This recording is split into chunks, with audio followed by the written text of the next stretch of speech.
सत्यमेव जयते न्यूज.com। पाचोरा आणि भडगाव नगर परिषद निवडणुकीच्या पार्श्वभूमीवर उपमुख्यमंत्री एकनाथ शिंदे यांनी गुरुवारी 2 ठिकाणी सभा घेतल्या। राज्याची तिजोरी ही शेतकरी, कष्टकरी आणि महिलांचीच आहे, निधीची कमतरता पडू देणार नाही असा ठाम संदेश त्यांनी दिला। चला पाहूया सत्यमेव जयते न्यूज.com चा हा रिपोर्ट। जळगाव जिल्ह्यातील भडगाव आणि पाचोरा दोन्ही ठिकाणी नगर परिषद निवडणुकीचा प्रचार शिगेला पोहोचला आहे।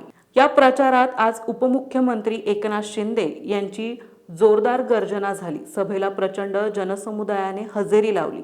राज्याची तिजोरी ही जनतेचीच आहे, शेतकरी, कष्टकरी आणि माझ्या बहिणींसाठीच हा पैसा खर्च होणार, निधीची कमतरता कधीच पडू देणार नाही, उपमुख्यमंत्री एकनाथ शिंदे यांनी स्पष्ट केले। भडगावमधील आकाश मॉल जवळ सभेत शिंदे यांनी शिवसेनेच्या 24 उमेदवारांना बहुमताने विजयी करण्याचे आवाहन केले। डबल इंजिन सरकार असल्याने विकासाला वेग येईल असा त्यांनी दावा केला। धनुष्यबाणाला मतदान करा, विरोधकांचे डिपॉझिट जप्त करा, भडगावमध्ये आचारसंहिता उठताच कामाचा पाऊस पडेल असं त्यांनी सांगितलं।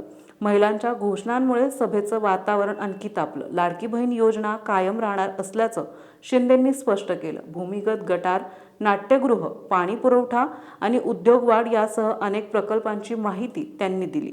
पाचोरा येथील सभेलाही तितकाच उत्स्फूर्त प्रतिसाद मिळाला। येथेही शिंदे यांनी शिवसेनेच्या 24 उमेदवारांसाठी मतदानाची जोरदार विनंती केली। पाचोरा भगवामय केल्याशिवाय जनता थांबणार नाही।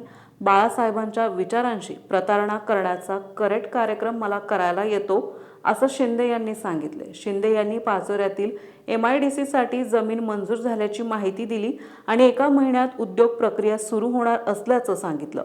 रोजगार निर्मिती, मुलींचं मोफत शिक्षण आणि शासन आपल्या दारी यासारखे निर्णय त्यांनी अधोरेखित केले। 2 तारखेला धनुष्यबाण बटन दाबा आणि भडगाव पाचोऱ्याचा निकाल इतिहासात लिहा। शिंदे यांच्या या दोन्ही सभा प्रचंड उत्साहात पार पडल्या आणि आता नगर परिषद निवडणुकांचा मुकाबला आणखी रंगणार।